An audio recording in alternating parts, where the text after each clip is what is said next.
Assalamualaikum warahmatullahi wabarakatuh. Hari ini Abah Budiman Channel bekerja sama dengan Radio Garuda FM Bandung akan berbincang-bincang, dan mari kita simak bersama di YouTube Abah Budiman Channel. Jangan lupa subscribe. Gitu ya.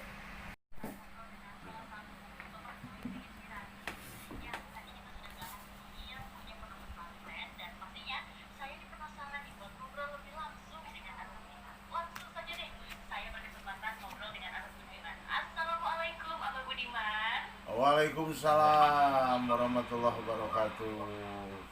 Abah sehat, Abah? Alhamdulillah sehat. Alhamdulillah sehat. Abah ini lagi di pondok pesantren, Bah? Iya, saya ini lagi sama anak-anak ini yang hijrah nih. Lagi pada kumpul di sini. Wah, sekali ya. Abah Budiman, terima kasih banyak sudah meluangkan waktu buat ngobrol sama saya dan juga Mitra Garuda hari ini. Dan saya pengen ngobrol nih, Bah, sama Abah. Tadi kan kita pernah asal muasalnya nih Abah mendirikan pondok pesantren nih di Purwakarta, dan memang itu membantu masyarakat sekitar. Karena memang santrinya berasal dari masyarakat yang memang kurang mampu dan juga memang dari luar kota sih, Bah. Bisa diceritakan nih asal usulnya, Bah, gimana sih perjalanannya Abah bisa membuat pondok pesantren? Oh iya. Jadi kalau berbicara asal usulnya saya juga bingung. Jadi ya, dari mana asal usulnya ini hanya kebesaran Allah yang di luar nalar kita, di luar pemikiran kita. Karena pada dasarnya saya ini basicnya bukan pesantren. Saya ini tidak pernah pesantren. Saya hanya ya sekolah-sekolah biasa saja, dan tahun 94 saya sekolah kepolisian, kemudian ditugaskan di Purwakarta. Setelah itu saya ditugaskan di Polda Jabar, dan pada saat itu kita bertugas di Reskrim Polda Jabar, yang mana kegiatan sehari-harinya ya nangkap-nangkap orang jahat sajalah. Ya, nah di luar nalar ini tiba-tiba 2010 saya dipindahkan ke Purwakarta, dan padahal rumah saya pada saat itu di Bandung, di daerah Majalaya. Akhirnya ketika saya pindah ke Purwakarta, bingung ini kita cari kontrakan. Ternyata ada seorang teman yang merupakan informan saya. Awalnya saya nyari kontrakan, tiba-tiba saya dibawa oleh teman saya ke sebuah hutan yang ada di Dangder. Akhirnya kita di sana bikin saung.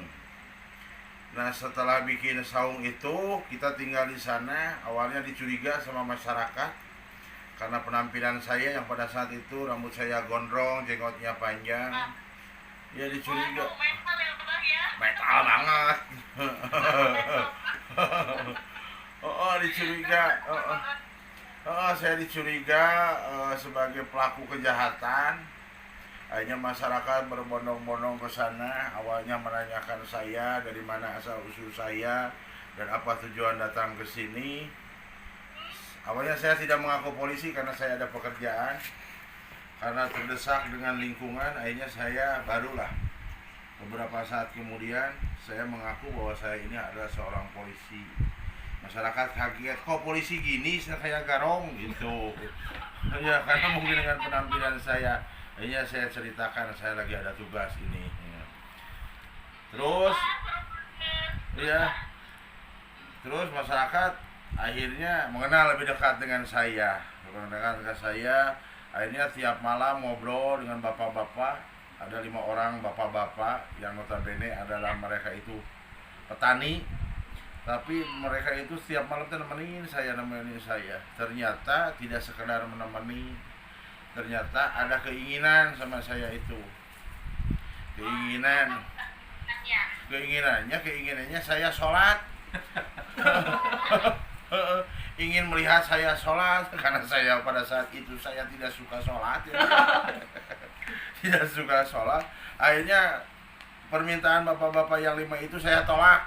Silakan bapak aja.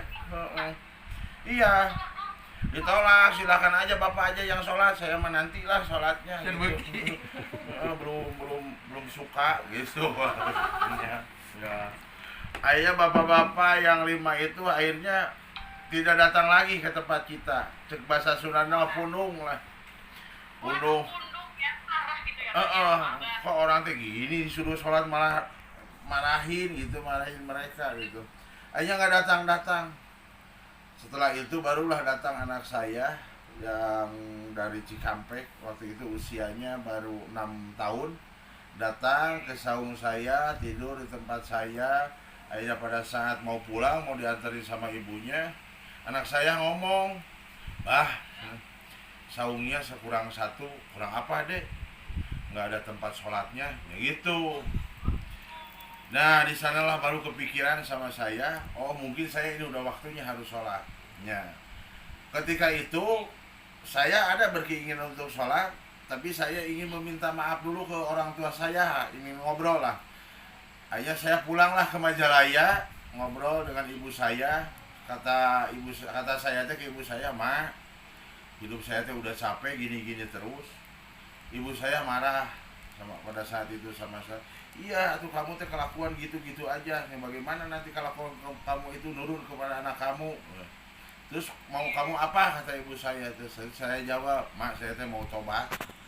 Kaget ibu saya teh sambil nangis, "Bener kamu mau tobat?" "Iya, mau tobat." Akhirnya mas saya nangis gembira. Mungkin mereka akhirnya amanat lah sama saya. Kalau kamu mau bertobat, mah doakan. Tapi kamu harus buat ujiannya. Gitu. Akhirnya setelah mendapatkan doa dari orang tua, akhirnya saya pulang ke Purwakarta, barulah sholat. Baru sholat, ya jalan beberapa lama, bapak-bapak yang 5 orang yang tadinya pundung datang lagi ke tempat saya. Oh, udah gak marah lagi sekarang? Datang. Saya juga kaget, "Pak, kemana aja?" kata saya. "Oh, saya ada di kebun." "Kok baru datang ke sini?" "Ya, sekarang mau nemenin abah." "Kenapa mau nemenin saya?" "Kan abahnya sekarang udah sholat." Gitu. Akhirnya akhirnya ditemenin sampai sekarang. Dari jumlah 5 tinggal 3 orang lagi bapak-bapak itu yang setiap harinya tidur di tempat saya. Oh ya, Bay ya? Iya. Berarti 3 orang itu adalah orang-orang yang juga berperan penting Sangat. dalam pondok pesantren Abah gitu ya? Sangat. Padahal mereka itu bukan seorang ahli agama, bukan seorang ahli Al-Quran. Mereka juga ternyata tidak bisa baca Al-Quran, sama-sama belajar dengan saya. Nah, itulah kebesaran Allah. Maka di sini jangan sekali-kali menyepelekan orang.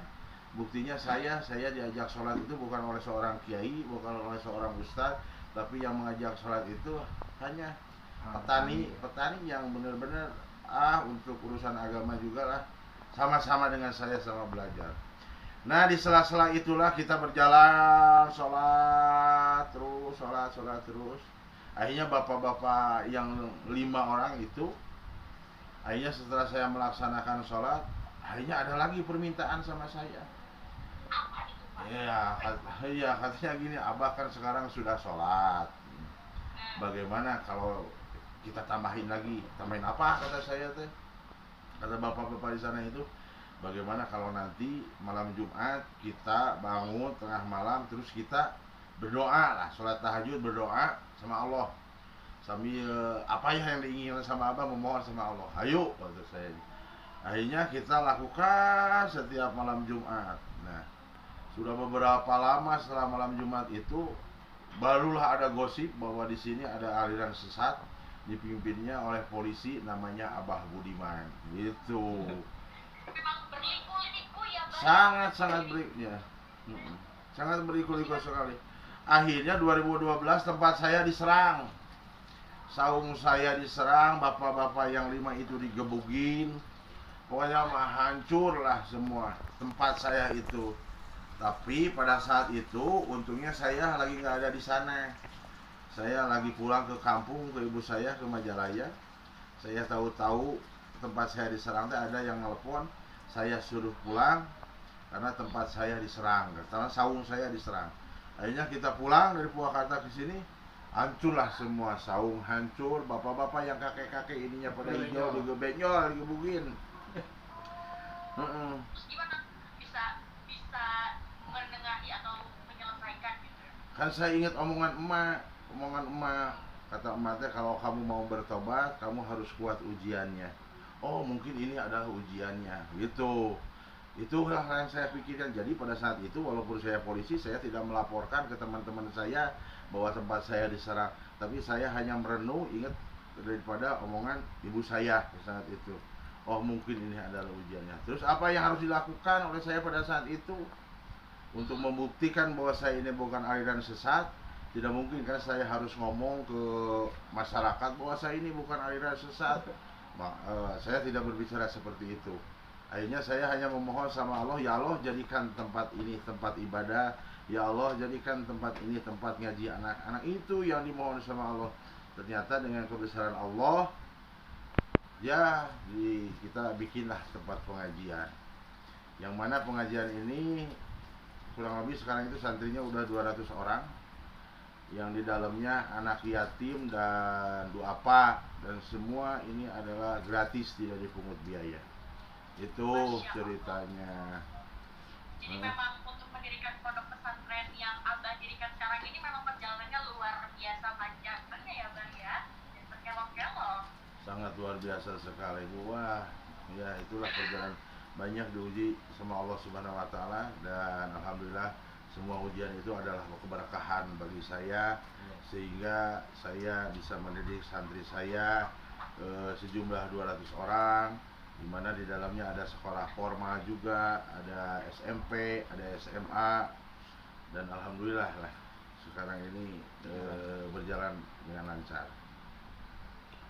Abah Budiman, kan kalau tadi kita ngobrol nih ya, Abah mendirikan satu pondok pesantren awalnya dari ketidaksengajanya ada salah paham nih antara Abah dan juga masyarakat ya. Abah niatnya baik, ternyata memang ada salah paham nih sama masyarakat. Dan sekarang Abah ternyata sudah menjadi seorang pahlawan masa kini, karena Abah kan sudah bisa membantu masyarakat sekitar gitu ya Abah ya.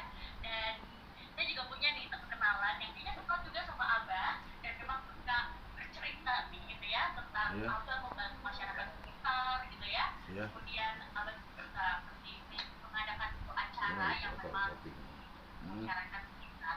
Nah, karena hari ini tanggal 10 November ini adalah Hari Pahlawan Nasional, Bah. Betul. Adakah pesan-pesan khusus dari Abah Budiman untuk generasi muda saat ini? Oh ya, yang jelas kepada generasi muda, jangan melupakan sejarah. Dan ingat perjuangan orang-orang tua kita yang telah memperjuangkan sehingga negara Republik Indonesia ini berdiri kokoh, adalah berkat perjuangan para pahlawan-pahlawan yang mana mereka berjibaku meneteskan darah untuk membela negara Indonesia. Iya, makanya kepada para pemuda lah, jangan sekali-kali melupakan sejarah, dan kita jangan sekali-kali melupakan siapa yang menyebarkan agama Islam di Indonesia ini. Itu harus benar-benar kita pedomani, siapa yang menyebarkan agama Islam di Indonesia, sehingga kita bisa menjadi umat muslim di Indonesia terbesar ini. Kita harus ingat siapa penyebarnya ini. Itu jangan sampai lupa itu. Karena apa? Baginda Rasulullah Nabi Muhammad SAW itu tidak pernah ke Indonesia, tapi ajarannya sampai ke Indonesia. Melalui siapa sehingga ajaran baginda Rasulullah sampai ke Indonesia ini?